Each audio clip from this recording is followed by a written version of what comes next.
just before time. Even when your heart is tired and broken,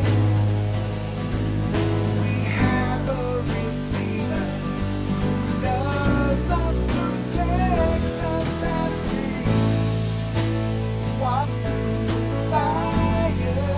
He's leading higher. Nothing can ever separate us from the love of God. Who's not awakened, his faith may be shaken. Only through Jesus is freedom and eternity. Chaos, distractions, corruption, fear, rejection, and pain. The reckoning is here. Manufactured divisions, the enemy's within. Evil exposed and down with winds. We walk through the fire. He's lifted higher. Nothing can ever separate us from the love of God. Who's not awakened, his faith may be shaken. Only through Jesus is freedom eternity. Walk through the fire. Welcome. This is Bill Donahue with Discerning Truths, where I'm coming to you this time from Redondo Beach. I'm in the mainland, and we talk to you about Jesus in the Bible. So Mondays and Wednesdays, I'm usually in a book of the Bible. Right now, I'm in the Gospel of Mark. We're going to do chapter 5 today. And then on Fridays, I teach things that are related to Christianity. Normally pretty closely related, but sometimes it's a stretch, and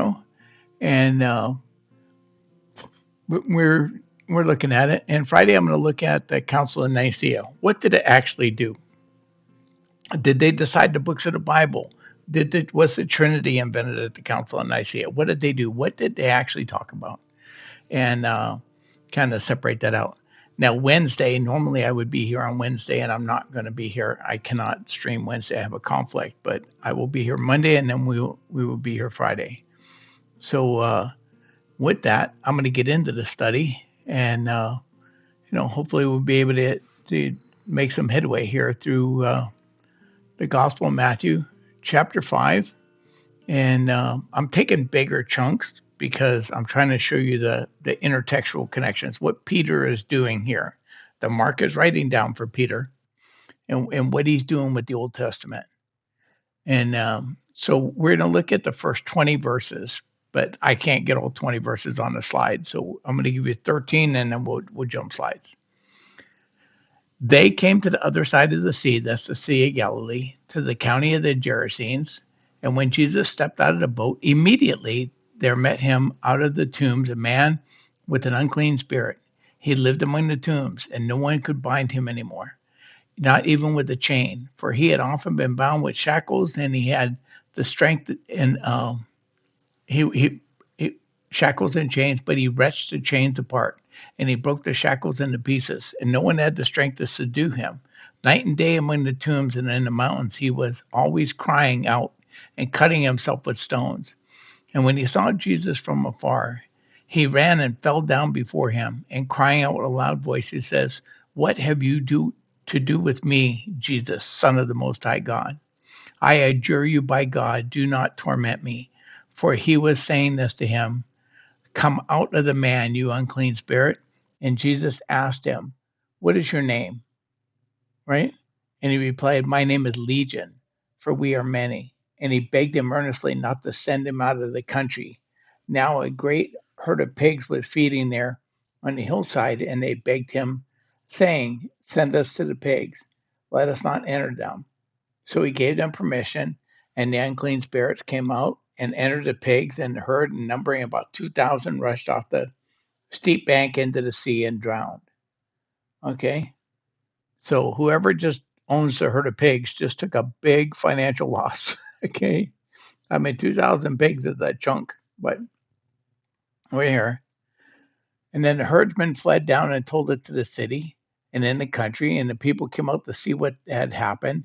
And they came to Jesus and saw the demon possessed man, the one who had the legion sitting there, clothed and in his right mind. And they were afraid. And those who had seen it described it to them what had happened and to the demon possessed man with the pigs. And they began to beg Jesus to depart from their region. As he was getting into the boat, the men who had been possessed by demons begged him that he might come with him, be with them.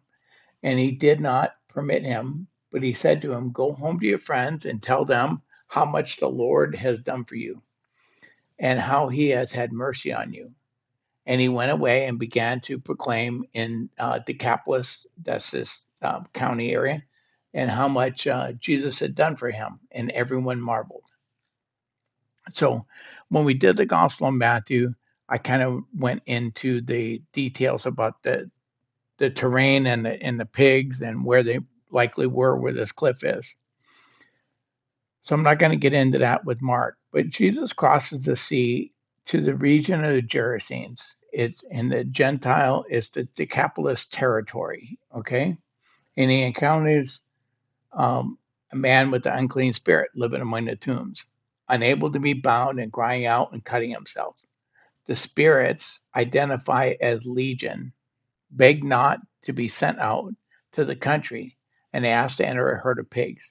And Jesus gives him permission, but the pigs, they won't take demon possession in them, so they run down and commit suicide. They drown themselves in the sea. The man is restored, clothed, and in his right mind, and Jesus sends him out to proclaim how much the Lord has done for him. Pretty straightforward story, right? And you go, so what's Peter trying to tell us here? Okay. And why is Mark recording this? Okay. So what they're doing is they're drawing on Old Testament imagery. Um, Isaiah 65, 1-7, specifically verse 4. And I copied 1-5, or a chunk of 1-5 here, because I didn't need all the way to 7. It says, "I was ready to be sought by those who do not ask for me. I was ready to be found by those who do not seek me. I said, here I am, to a nation that was not called by my name, a people who provoke me to my face continually, who all sit in tombs and spend their night in secret places and eat pig flesh, and the broth and tainted meat is in their vessels, and who say, 'Keep to yourselves, do not come near me, for I am too holy for you.'" Okay? Boy, talk about a slam, okay, into the Jewish people. But in this original context, the passage condemns rebellious Israelites engaging in pagan, idolatrous practices, tomb sitting, associated with necromancy and impurity. Eating swine is a violation of dietary law, self separating, this holiness, and Yahweh remains available even to those not seeking him, right? And he would judge the hard heartedness of those whom he called that didn't come, right? And it's linked to ritual and moral impurity while promising restoration for the servants. That's what it meant in its literal historical context in how it is there. Now, what does Peter do with this, and how is this being used in Mark? The reference grounds Jesus' power in existing revelation because Yahweh has the judgment on impurity and deliverance from bondage, while repurposing them typologically, that's as in a type or foreshadowing, for the Gentile mission and Jesus' identity as the one who brings the promised reconciliation with the Gentiles. The Gospel of Mark echoes the tombs, mountain, hillsides, swine, uncleanness kind of imagery. Multiple independent scholarly treatments identify this as intentional. The demoniac is in Gentile territory, okay? He embodies the impurity and the alienation from God that we see in Isaiah 65. Yet Jesus, acting as Yahweh, like I said, the Gospel of Mark presents Jesus as Yahweh in human flesh in every chapter. Jesus acting as Yahweh is found by the one who do not seek him in a conventional sense, right? This guy wasn't out seeking religious experience or nothing. He expels the unclean spirits and restores the man. The result is it's a moral and ritual reconciliation and a witness to the Gentiles. Okay, and this um, is common throughout the book. Jesus is shown as the source of both judgment and deliverance. He's the carrot and the stick. This amplifies the a kind of a new Exodus theme of deliverance and inclusion. Now, the narrative parallels or does an echo of some Exodus imagery from Exodus chapters 14 and 15, with the drowning of Pharaoh's army. The unclean spirits or pigs rush into the sea and they're drowned. The parallel in the Egyptians' forces overwhelmed in the sea. The legion carries that word legion carries military overtones. So calling the amount of demons legion brings back that imagery of the Egyptian legions being drowned. And Jesus' function as the greater deliverer. He controlling chaos, the waters. He expels hostile powers. And with the restored man proclaiming, like in a post Exodus witness. Okay? And some treatments also note a possible second temple kind of scapegoat expulsion traditions. Now, you remember the scapegoat gets sent out into the wilderness. The sins of the people are transferred onto him and he's sent out in the wilderness. The scapegoat isn't killed. And that these are secondary to the biblical text. But you can see how Peter is drawing on this imagery, Old Testament imagery, and their understanding in Second Temple Judaism about the scapegoat, and he's attributing it to Jesus. He's bringing stuff in the Old Testament that had to do with Yahweh and is applying it typologically to Christ. Okay? Now, in verses 14 to 20, right? The herdsman fled and told it in the city and the country, and people came to see what it was that happened. And they came to Jesus and saw the demon possessed man, the one who had been legion, sitting there all clothed, right? And what to say, they were afraid. And they began to beg Jesus to depart their region. So you got to ask yourself, why are they afraid? Okay. And why do they want Jesus to leave? I mean, if he has this kind of power, don't you want him thing? And okay, I don't know what dough is. This should have been down, WN. I come down on the side of the argument that asserts that they were afraid because Jesus, you know, they're afraid of Jesus. He demonstrated that he had the power that they associated only with God. And they wanted Jesus to leave because of this very connection to God. You think, okay, well, a guy that represents God's here, I want him around. No, they didn't want God around them. They were perfectly happy in their own little world, their own little belief systems. And they were confronted with God in human flesh and go, yeah, don't be near us. Just like the demon. What do you have to do with me? And then I looked up scholarly commentaries, and they consistently identified the fear as a response to Jesus demonstrated by his supernatural power and authority, paralleling the fear of him stilling the storm when Jesus quieted the storm in chapter 4. Okay. Uh, the text uses the same Greek word, and I'm not going to try to pronounce it. Okay. And for this fear. And the radical transformation of a man who had been uncontrollable, naked, living among the tombs, and self harming, into someone who is calm and clothed and rational. It confronted them with a greater power than the demonic forces they already knew. It's like the devil is the one you prefer. They know the demons, and they're familiar with that. This is a different level of power, and it's scaring them. Now, the reason I'm going into this is because a lot of people claim that they were fear because Jesus was wiping out their herd, and it maybe have a secondary meaning there, but I'm just showing you the primary thing from the text, and it's not just Bill. I'm giving you a bunch of scholars. They all agree.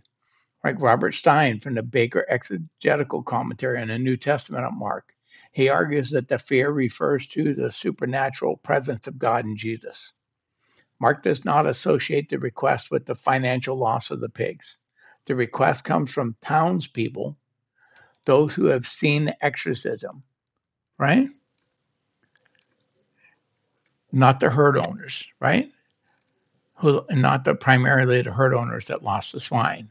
It aligns with the pattern in Mark where Jesus' mighty acts evokes fear and awe as recognition of divine activity, like cross-reference back to calming the storm in Mark 4:41.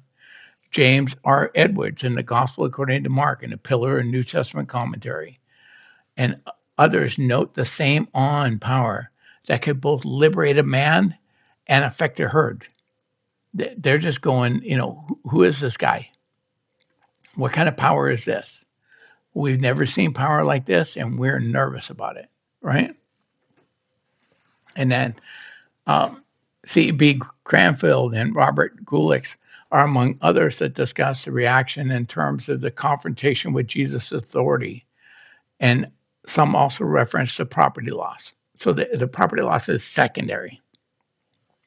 Other commentaries like John Calvin likewise described the Gadarenes as afraid because of the majesty of God shown brightly in Christ, with the miracle producing awe rather than solely material alarm over the loss of the pigs. This is consistent across, when I'm looking at scholarly commentaries, they're consistent in this interpretation. I don't find it consistency when I listen to internet streamers, okay? And some interpreters, including Edwards, right, observe that the loss of more than 2,000 pigs, right, represented a major financial asset. So that could have been a contributing factor, but it's not the primary factor here, right? And it's mostly the fear is the sight of the restored man and the power to do that. So I think properly understanding what they were afraid of both explains why Peter, as recorded by Mark, chose to include this story. Explains, afraid of, I think I miswrote that. I think properly understand what they were afraid of. The word doesn't need both. Explains why Peter, as recorded by Mark, chose to include the story. Demons and even the pagans are recognizing Jesus as more than a man or a prophet. They're not seeing him as a good and wise teacher. They're seeing him as something beyond a human. And this is what I keep telling you. The Gospel of Mark presents Jesus as God in human flesh. So why would you want to be away from God? The request directly follows from their fear, having witnessed or heard reported about the power that reordered both the spiritual and material realities in that region. Jesus has the power to command demons and to cause pigs to commit suicide. And the people preferred to live in that demon possessed world and with those things than to deal with that kind of power from God. And Mark's narrative structure places the begging after the report of both the man's deliverance and the pigs' destruction. But the governing motive stated is fear itself. Parallel accounts and scholarly analysis reinforce that they sought to remove the source of the unsettling power.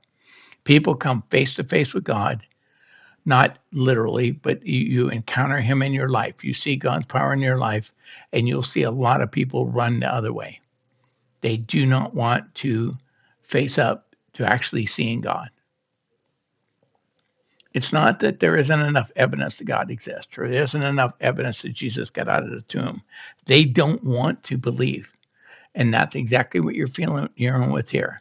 They understand Jesus has the power to cast out demons. He has the power to manipulate the spiritual realm and in the worldly realm. And they're afraid, but they don't want anything to do with it. They want to be as far from him as they can. And so frequently there's discussed as a secondary or a concurrent factor in many of the commentaries talked about the loss of the pigs, that's an enormous loss. What I'm trying to get to you here is that's not their primary purpose. I'm sure it could be a contributing factor, but the primary purpose is to separate themselves from a holy and righteous God that has that kind of power. And you see that same thing today.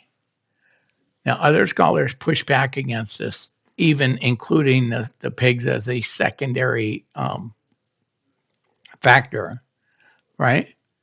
Like Stein and some other really push back that Mark doesn't state a financial motive for their request, and the emphasis remains on a confrontation with Jesus' authority. So he's arguing that, yeah, you could see the logic in making it a secondary request, but the text itself, the Bible, does not support that, right? We're reading into the Bible something that doesn't actually say. And the townspeople, right, their reaction contrasts with the delivered man's desire to stay with Jesus and highlighted rejection of the in-breaking kingdom. Jesus, the kingdom's coming in, rather than simply a ledger calculation. Oh, if Jesus stays here, we're going to lose all our pigs. So one academic analysis notes that introducing the economic history as the main point is going to miss the theological point from Mark. And I think that's true. It's a response to divine power. And that response to divine power is they don't want it around. They don't want it there. And so the economic loss is plausible contributing factor inferred by a number of commentaries, but it's just not the primary goal, and it may not be a factor at all. We may be reading that into the text. And so when someone tells you that the loss of 2,000 pigs was the main reason, I'm just saying that the scholars don't agree with that. Okay. In 21 to 43, and this I had to break up in a bunch of pieces, but it says, and when Jesus had crossed again in the boat to the other side, that's the other side of the Sea of Galilee, a crowd gathered about him, and he was beside the sea. And there came one of the rulers of the synagogue, Jairus by name. And after seeing him, he fell on his feet and implored him earnestly, saying, my little daughter is at the point of death. Come lay your hands on her so that she may be made alive and well. And he went through him. And again, when we were in Matthew, we went over the differences that some of the gospels say that Jairus got there directly, like this one. Other one said Jairus sent men, and men representatives of Jairus got the Jesus. This is one of those compositional devices I've talked to you about. That when in like Mike Lincona's book on why are there differences in the gospel, it's a standard way that they wrote biographies in the first century. It's not a contradiction. This kind of editing was totally allowed, and I 100% believe that the Bible is infallible word of God and could still use all these compositional devices. But the structure of these two stories should immediately catch your attention. Peter, via Mark, starts telling the story about the healing of Jairus' daughter, and then he inserts a story about a woman who's been hemorrhaging 12 years. One could simply dismiss it as chronological, right? Jairus comes to Jesus, and then Jesus heals the woman en route to go heal Jairus' daughter, and then raises Jairus' daughter. And you go, okay, so that's why it's in there. But I think there's a theological order here that's important. We start with the faith of Jairus. that Jesus has the ability to heal his daughter if Jesus will just come and lay hands on her. And then we meet this, not they, then. Well, then we have this woman whose faith says, if she can just touch the hem of his garment, that it'll be healed. This went from Jesus actively healing to where Jesus will be able to heal me if I can just touch him. And then the story culminates with Jesus surpassing their expectation, not only demonstrate the power to heal, but to raise the dead. Okay? There's no evidence that Jairus or the woman with the issue of blood understood or thought Jesus could raise the dead. They saw him as a faith healer, powerful faith healer. But he exceeds them all. So this sandwich thing, it's called a intercalation, right? When you sandwich something in the middle of another, is done for a theological reason. And it continues. And the great crowd followed him. This is, as he's out in the sea, and thronged about him. And it was a woman who had a discharge of blood for 12 years and who suffered much under the many physicians and had spent all that she had and was no better and rather grew worse. She had heard reports of Jesus and came up behind him in the crowd to touch his garment. For she said, if I touch even his garments, I will be made well. And immediately the flow of blood dried up, and she felt in her body that she had been healed from her disease. And Jesus perceived in himself that power had gone out of him, immediately turned in the crowd and said, who touched my garment? And the disciples said to him, you see the crowds pressing in all around me, and yet you say, who touched me? And he looked around to see who had done it. But the woman, knowing what had happened to her, came in fear and trembling and fell down before him and told him the whole truth. And he said to her, daughter, your faith has made you well. Go in peace, be healed of your disease. Again, you have this fear in the power of God, right? But this woman and the demoniac, the man who was sealed of the demons, they come to Jesus. Other people are running away from him. Same power.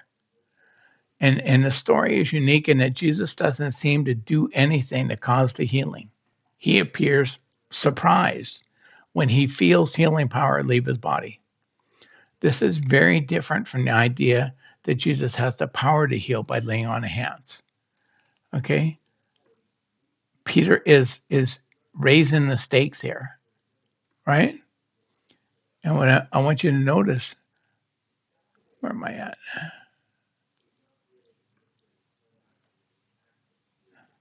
Notice the progression, what's going to go on.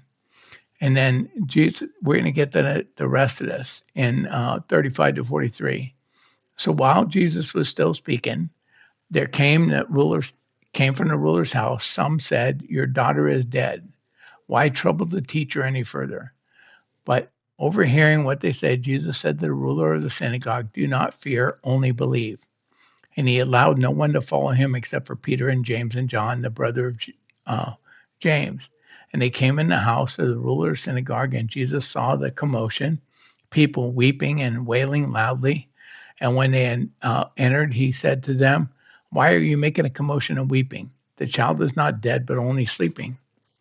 Right? And they laughed at him. And he put them outside, and he took the child's father and mother and those who were with him, and he went into where the child was. And taking her by the hand, he said to her, Talitha cumi, which means, little girl, I say to you, arise. Okay? And immediately the girl got up and began walking, for she was 12 years of age. And they were immediately overcome with amazement, and he strictly charged them that no one should know this. And he told them to give her something to eat. Okay? So there's all kinds of parallels here, and I'm going to start pointing them out, but I want you to notice the progression. We went from Jesus is a faith healer, he can heal my daughter, to where if I can just touch his garment, I can get healed, to now Jesus has the power to raise the dead, right? And that's a power only belonging to God, and that this is attributed to. So watch this story excels like that. But I'm gonna kind of point you to some of these parallels because they're drawing on Old Testament stuff, right? And so when Jesus returns, Jairus, the synagogue ruler, falls and feet begging for his 12-year-old daughter. And en route, a woman with a 12-year hemorrhage. Notice 12, 12, right? This is important. And she suffered under physicians. They couldn't help her, and she didn't even get worse. She touches Jesus' garment. She gets immediately healed, falls at his feet, and after he seeks her out, and news arrives that the girl has died, and Jesus takes the parents and 3 disciples, and he says, Talitha kumi, little girl, I say to you, arise. And and he commands silence that she be given food. Now, strong narrative parallels and mimicking here exists with Second Kings 4:18-37, with Elijah and the Shulamite woman's son.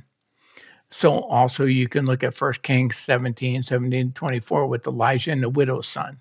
Okay? And the parallels widely regarded as a deliberate literary dependence rather than a generic miracle story form. So Peter's not making up this miracle, right? He's just pointing you to an Old Testament predicate for it, right? And the Levitical purity and background, right? And Leviticus 15:19-36, especially chronic flows of blood made you unpure for temple worship. Okay, and especially verses 25-30, and texts like Leviticus 12. So you're unclean for touching a dead person or having menstrual flows. Women are unclean and not allowed to do temple worship for basically a week a month. And so Jesus is restoring the woman to that fellowship by ending her blood and restoring a dead body, which is considered unclean. So he's showing power over that and power over the law itself. And the woman with this discharge of blood is ritually unclean. Anything she touches becomes unclean. And purification requires waiting and offerings under the law. And a woman's 12-year-old condition left her chronically excluded from fellowship. And Mark, her touch of Jesus' garment transmits cleaning power rather than defilement. And under the law, by touching Jesus, she would make Jesus unclean. But instead, the power goes from Jesus and makes her clean. Jesus is not rendered unclean. This is more than a legal, cultural background than a marked illusion, right? But it's essential for understanding the gravity of this inversion, right? The flip of the uncleanness. Jesus reverses impurity, and scholarly treatments, including purity-focused studies, emphasize this. This is not just Bill making this stuff up. This is my opinion. No, I'm telling you, it's you can look up scholarly studies by real Christian scholars. This is what they teach. This is not some weird teaching on the Bible. They're all seeing the same stuff. Okay? Sorry. So they also see resonance with other passages like Isaiah 64:6. All our righteous deeds are like polluted garments. And that polluted garments is actually menstrual rags, okay? Is in literally. And it's linked to the condition and a woman reaching out, okay? And the possible echoes of Zechariah 8:23 with a nation taking hold of a Jew's garments because God is with them, or Malachi 4:2 with the healing found in the wings or the fringes of the garment to be touched. But many of your Bible study Bibles will point you to Malachi 4:2 when it says that she touched the fringes of his garment. Isaiah 53:4 says he took our illnesses, and it's occasionally noted as Jesus bearing our infirmities. He took that infirmity from that woman. So this intercalation, okay, and that's just, you know, when I was reading this to my wife, she said, people won't understand that word. And intercalation is like a sandwich. You start one story, you fit another story in the middle of it, and you finish the story, right? And that's this intercalation itself, the woman's story interrupting Jairus' story. Creates literary parallels. You have the daughters. Jesus calls the woman my daughter. Your faith has made you heal. It's Jairus' daughter who is sick. You have stories of faith falling at Jesus' feet, the touch, the healing, a death-like state that amplify the Old Testament renaissance of Jesus overcoming impurity and death, for both are socially marginalized and by the synagogue elite. Okay, their understanding of law is that you can't participate. The shared detail of 12 years in Mark 5:21-43 is a deliberate literary feature in Mark's intercalation or sandwich technique, in which the story of the hemorrhaging woman in Mark 5:25-34 is inserted in the account of Jairus' daughter, Mark 5:21-24, and then 35-43. Mark notes the woman's continuous discharge of blood for 12 years. And only at the conclusion of raising the girl do we find out that she was 12 years old in Mark 5:42.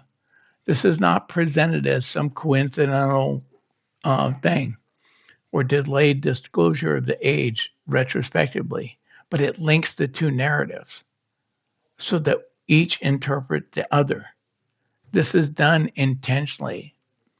And if I can get you to appreciate the Bible as a literature as much as it is the Word of God, and I do not want to downplay that it's the Word of God and it's 100% trustworthy, but it's also a fascinating piece of literature.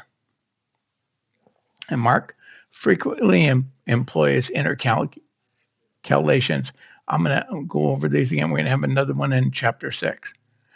Other examples include Mark 3:20-35 and Mark 6:7-30. The parallel of 12 years found as a stitch binding the stories. Both involves unnamed females called daughters. Jesus addresses the woman as daughter in Mark 34, and the girl is Jairus' daughter. Both are restored by Jesus' power through faith and touch. Both address conditions associated with impurity or death under Jewish law from Leviticus 15. For the woman's continuous bleeding and contact with the corpse, the girl, both make you ritualistic and impure. The woman's long-term affliction ends as the girl's 12 years of age of life appears to end. Her life is just beginning. She is at the point where a young girl is starting to be seen as a woman in Jewish culture. Her life's ending, and the sign of the other woman's womanhood, her fertility and menstrual cycle, has been stymied. The connections here are insane. And in first century Jewish society, 12 years marked a significant threshold for a girl. A lot of times they do a ceremony similar to a bar mitzvah for a boy. And rabbinic sources, like I gave you them out, that, B. Yabamot 80a, this is in Talmud, treat a girl as becoming a woman at 12 years old and one day. An approximate onset of puberty and a customary age approaching marriageability. The legal minimum for age girls to marry in the Roman world under Augustus was also 12, right? The woman's 12-year hemorrhage, understood as a continual uterine or menstrual flow, and I gave you the medical term, rhisis halmatus, I can't pronounce half these words, made her ritually unclean constantly, isolating her societally and religiously, and almost certainly preventing conception or childbearing, right? Ancient medical and cultural assumptions linked continuous bleeding with infertility. So the two figures stand complementary relations. The girl dies at the threshold of potential fertility, while the woman's life-draining condition of 12 years ends with the restoration that could possibly enable fertility. You see what's being done here? Jesus is shown by Peter and Mark here that he has power over that stuff. The number 12 also carries a symbolic weight in the Hebrew Bible and Second Temple Judaism. For the 12 tribes of Israel, its leadership, you got 12 apostles, right? But it's looking back at the 12 tribes and the restoration of the 12 tribes. And multiple scholarly treatments argue that Mark's use of 12 for both the females evokes the symbolism. The woman suffers uncleanness and is marginalized for 12 years. The girl, 12 years old, is dead, representing Israel itself in a state of affliction and impurity, near death, but restored to life and purity by Jesus. Now, Richard Horsley, in writing Hearing the Whole Story, the politics of the plot of Mark's Gospel, explicitly connects the shared number to the 12 tribes, viewing the healing as symbolic of the renewal of the people. Similar observations appear in other academic works and commentaries that note the association with 12 with Israel's identity and leadership, including the 12 disciples earlier in Mark. Get 12 tribes recreated in the 12 disciples, right? And this reading is compatible with the intercalations, that sandwich, emphasis on faith, on crossing purity boundaries, and of Jesus's power extending both to socially central, the synagogue's ruler and the ruler of the household, and peripheral, the impoverished outcast, the people that are considered ritualistically impure. His reign, his power extends to both, right? It does not require like an allegory beyond what the text deliberately parallels, okay? And this is what I talked to you about before. Some allegorical interpretations and typological interpretations, like some of the ones by Augustine and Origen and some other teachers, leave behind the text. This allegory is in the text, and it seems to be intentionally put in the text by Peter and written down by Mark. And that intentionality is this, I'm blown away. I think I wrote in the introduction to the study, you know, you're taught that Peter's an ignorant fisherman. And when you look at what he did with the Old Testament, the sermon is more profound. I've been going to church a long time. I don't think I've ever heard a sermon this much full of meat as Mark's Gospel. And this came from a supposedly illiterate, or at least not formally educated fisherman.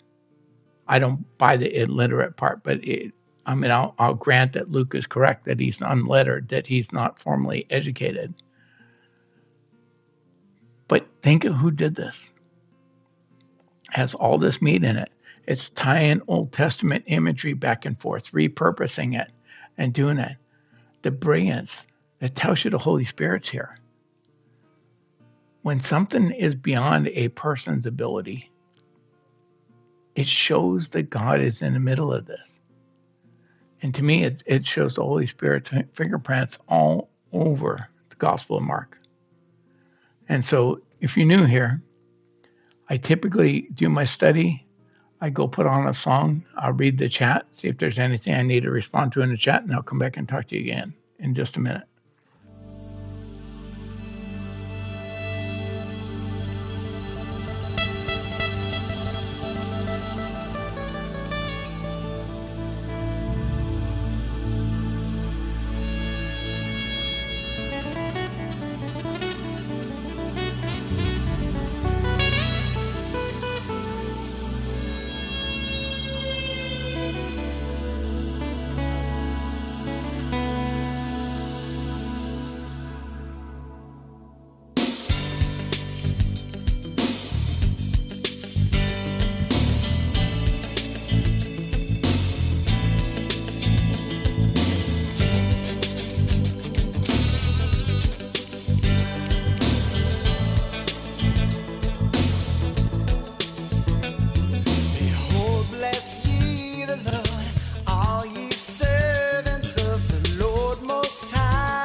rich by day and night, standing in the light, in the temple of the Lord. I fall down on my knees, I will bless the Lord. I lift my hands to you.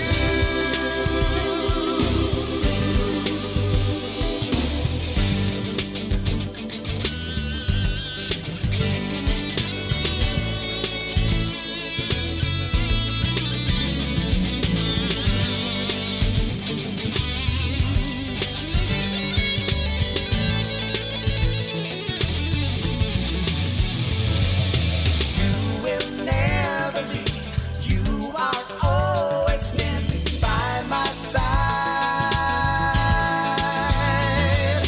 When men cast their eyes and when troubles rise, you are always there. I fall down on my knees, I will bless the Lord. I lift my hands to you.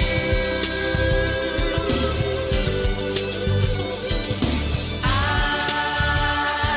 fall down on my knees, I will bless the Lord.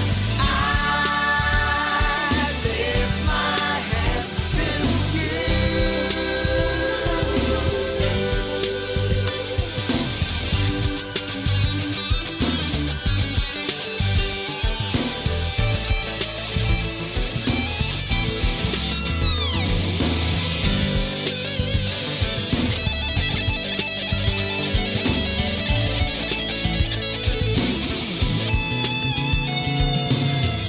All I ever need, Jesus, you have set me free. I will worship you alone. You will come to take me home. You are all I ever need. Jesus, you have set me free. I will worship you alone. You will come to take me home.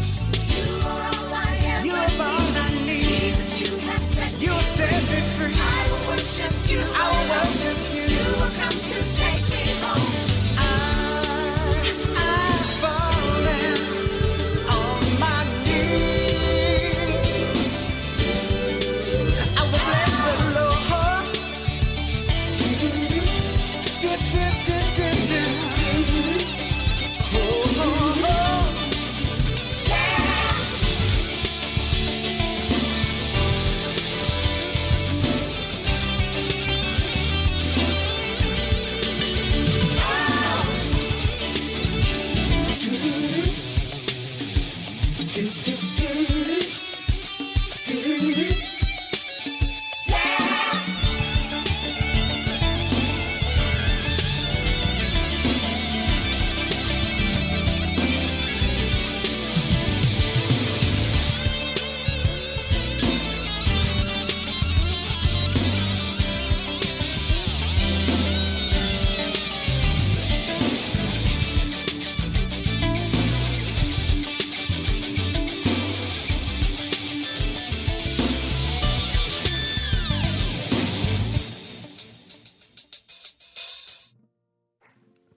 Okay. So I see your comment, Eric. If this is your first time here, welcome. Anybody else that isn't commenting that's first time, welcome to you. Um, yeah. No, we all have different paths that we ride in life where we come into. And, I tried to walk away from Christianity. I was born into a Christian home. I tried to walk away when I went to college and then ended up coming back to the foot of the cross. Not all of us have a nice straight line to Jesus, but as long as you end up back there, this is really where it all matters. So I didn't see any questions. So I just want to let you know I am not going to be here on Wednesday if you weren't here at the beginning.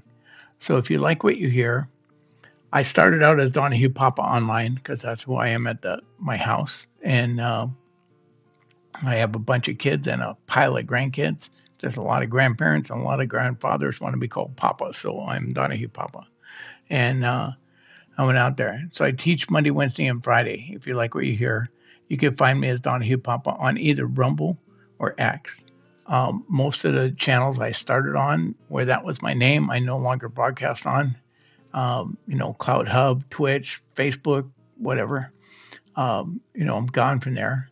But those two channels are there. And then on Pilled, I am Bill Donahue, easy to find. I hide under my own name. And then when I went to YouTube, I couldn't get any name I asked for, so I ended up being Discerning Truth 534.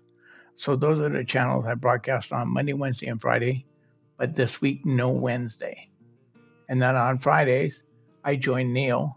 I missed Neil last Friday, but I should be back this Friday. And traveling messes up my schedule a little bit, but I should be there Friday. And she broadcasts out of Central Time Zone at 10:15 on Friday morning. And we talk about whatever's on Neil's name, on her mind. And if you want my notes, after I get off the air, I will create a PDF. You saw me correct some typos in the notes as on the fly. I'll upload the corrected PDF on Discerning Truth Groups on Telegram, and you can download it for free. Look up all the passages, see if they say what I say they say. If you want to watch watch this on replay, and Rumble, it has you use channels. And because I want you to like each individual channels, I only made 14 of them. So underneath Donahue Papa, there's a channel called New Testament Books, and that'll be there. YouTube doesn't limit or make you use channels. They allow playlists, and you can have as many as you want. So there's a playlist called The Gospel of Mark, real inventive name I came up with there for this one. But you can find the replays there and do it. And then, is there anything else? Oh, I almost forgot. My good friend Michael, California. My God, Michael and Linda and Noel and I haven't seen each other since before I moved to Hawaii. It was like every time I was in California, they were in either Washington, D.C. or Florida, or whatever. We were just passing. We're going to get together this week, have a nice lunch together. I really miss my friends. But if you want to get to know Michael, he's on 7 days a week, 5:30 a.m. Pacific time, Monday through Friday. He teaches through a book of the Bible and does a proverb of the day. Saturday is just a pre-recorded proverb. And then Sunday, his wife Linda joins him, and they're going through the Psalms. Her insights into Psalm 40 this last Sunday were pretty profound. And it's always good to listen in there and check out Michael and Linda and what they're doing. And just pray for us. We're going to get together, and, God willing, everything will go well, and we'll have a great lunch together. And so with that, I'm going to get out of here for today.